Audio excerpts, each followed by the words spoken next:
The first thing my mother said when she saw the keys to my new house was, "You had no right to buy this without asking us." I stared at her. "My house?" She shook her head. "You don't understand what you've done." Then my father walked into the room, looked at the property papers on my table, and whispered the sentence that made my stomach drop. "We already had plans for that house." I had no idea what he meant.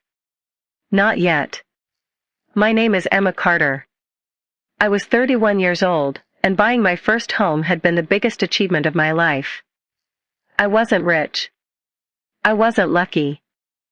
I had simply spent 7 years working, saving, and saying no to things I wanted so I could afford something I truly needed. I worked as a graphic designer for a small advertising company.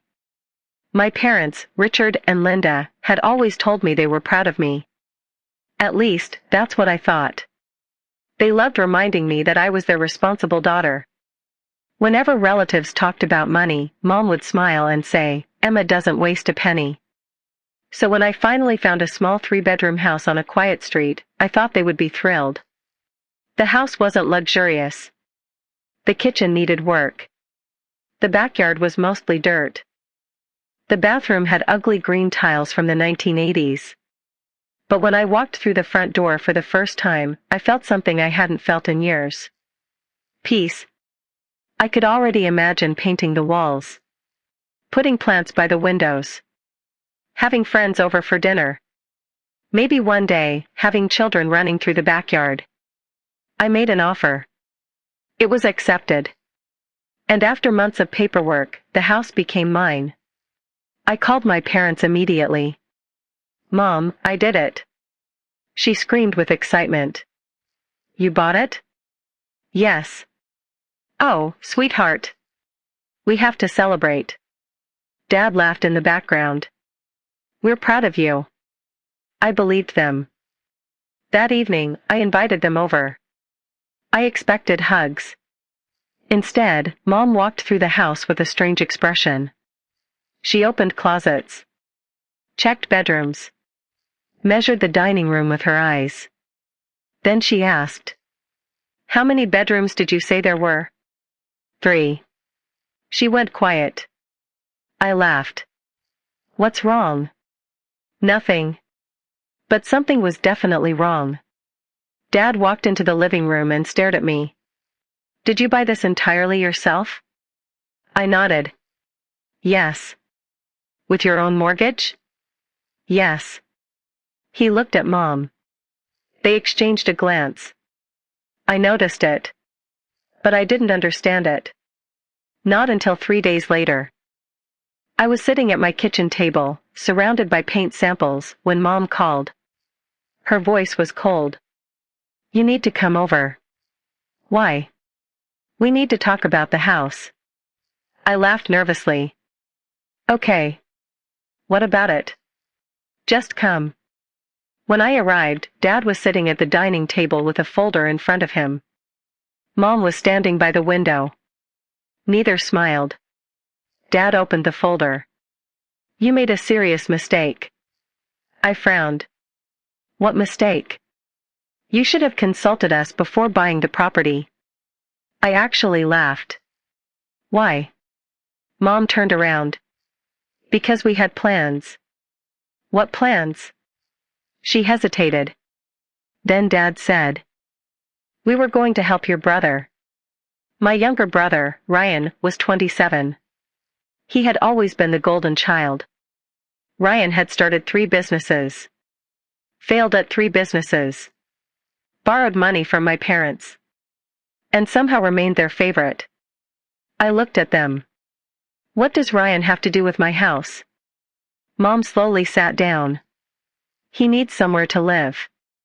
I stared at her. So? "So we expected you to buy a house with a guest suite." I almost laughed. "You expected me to buy a house for Ryan?" "No," Dad said quickly. "We expected you to make room for him temporarily." "Temporarily?" Mom nodded. "Maybe 2 years." I couldn't believe what I was hearing. "Mom, I spent years saving for this house." And I bought it for me." Her face hardened. That's selfish. The word hit me harder than I expected. I stood up. I'm selfish because I bought my own house with my own money? Dad sighed. You don't understand family responsibility. I looked at him. Family responsibility isn't the same as letting Ryan live in my home. I walked out. I thought the argument was over. It wasn't. The next morning, I received a message from Ryan. We need to talk. I called him. What is this about? He sounded annoyed. Mom said you refused to help. I bought a house, Ryan. I didn't agree to become your landlord. He laughed bitterly. You always do this. Do what? Act like you're better than everyone. I couldn't believe it. Ryan, I never said that. You don't have to. Then he hung up. I sat there staring at my phone. For the first time, I wondered whether buying the house had somehow exposed something that had always been there. A few days later, I received a letter from the mortgage company. It was completely normal. Except for one detail. Someone had attempted to request information about my mortgage. The request had been denied because they weren't listed on the account. I called the bank. Who requested it? The representative couldn't give me the person's full identity. But she told me the request had come from someone who claimed to be a family member. My stomach tightened. I called my parents. Did either of you contact my mortgage company? Silence. Then Mom said, we were only trying to help. Help with what? She didn't answer. That was when I became suspicious. I started checking every document related to my house. The purchase agreement. The mortgage. The title. The insurance. Everything was in my name. Then I noticed something strange. During the house search, my father had repeatedly asked for the address of the property. At the time, I thought he was simply curious. Now I wasn't so sure. I contacted the title company and asked whether anyone had attempted to make changes to my ownership records. The employee paused. There was an inquiry. From whom? She couldn't disclose everything. But she told me something that made my blood run cold. Someone asked whether the property could be transferred into a family trust after purchase. I hung up. A family trust? Why? I called my parents again. This time Dad answered. Emma, stop digging into things you don't understand. My voice shook. Why were you planning to put my house into a family trust? He didn't answer. Dad? Finally, he said. It wasn't supposed to be your forever home. I felt sick. What does that mean? He sighed. Your mother and I plan to move into it. I couldn't speak. Then he continued.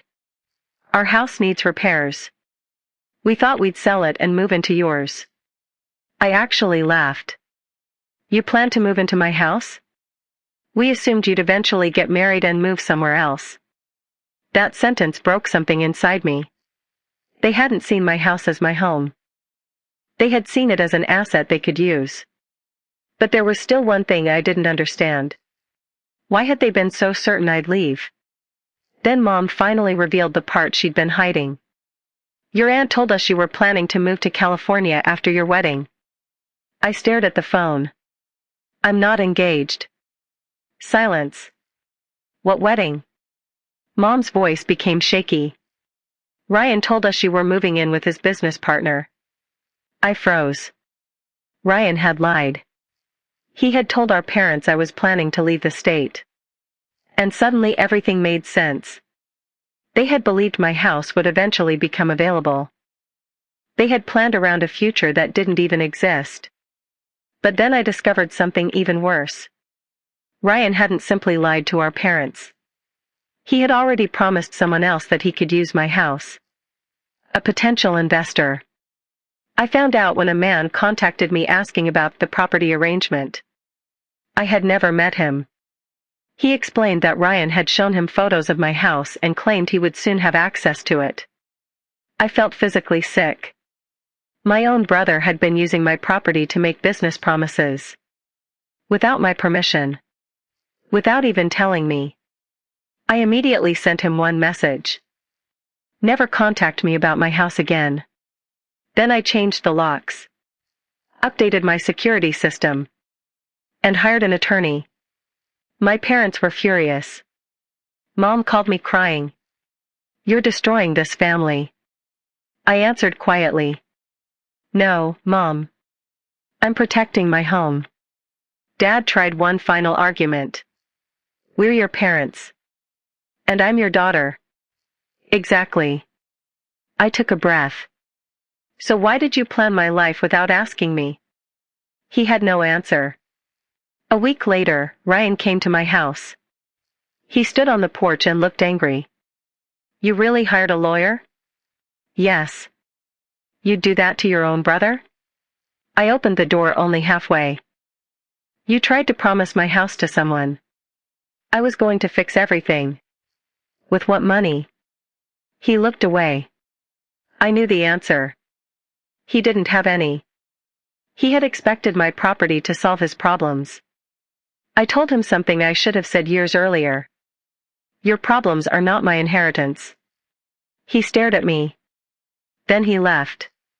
My parents didn't speak to me for several months. At first, it hurt. I cried. I questioned myself. Maybe I had been too harsh. Maybe family really did mean sacrifice. Then one evening, I stood in my kitchen, looked around at the home I had worked so hard to buy, and realized something. I wasn't lonely. I was finally free. I painted the walls. I planted flowers. I turned the spare bedroom into a studio. And for the first time in my life, I made decisions without asking whether my family approved. Months later, Mom came to my house unexpectedly. She looked tired. I owe you an apology. I didn't answer. She continued. We thought because you were our daughter, we had the right to decide what happened with your future. I looked at her. You didn't just decide my future. You decided my home didn't belong to me. Her eyes filled with tears. I know. I didn't forgive her immediately. But I listened. That was enough for that day. Eventually, our relationship became different. Not perfect. Different. There were boundaries now. Clear ones. Ryan eventually paid back some of the money he owed our parents and moved into a small apartment of his own. He never got my house. And my parents never moved into it. Years later, whenever I unlock my front door, I remember the day they told me I had made a mistake. I didn't. Buying that house wasn't just a financial decision. It was the first time I had chosen myself. My parents thought they were furious because I didn't consult them. The truth was much simpler. They were furious because they had planned a future for my house. And I had the audacity to make my own plans for my life. Sometimes the hardest part of growing up isn't leaving your family behind. It's learning that loving them doesn't mean giving them control over you. Your home is yours. Your money is yours. Your future is yours. And the moment you stop apologizing for protecting those things is the moment you finally understand what independence really means.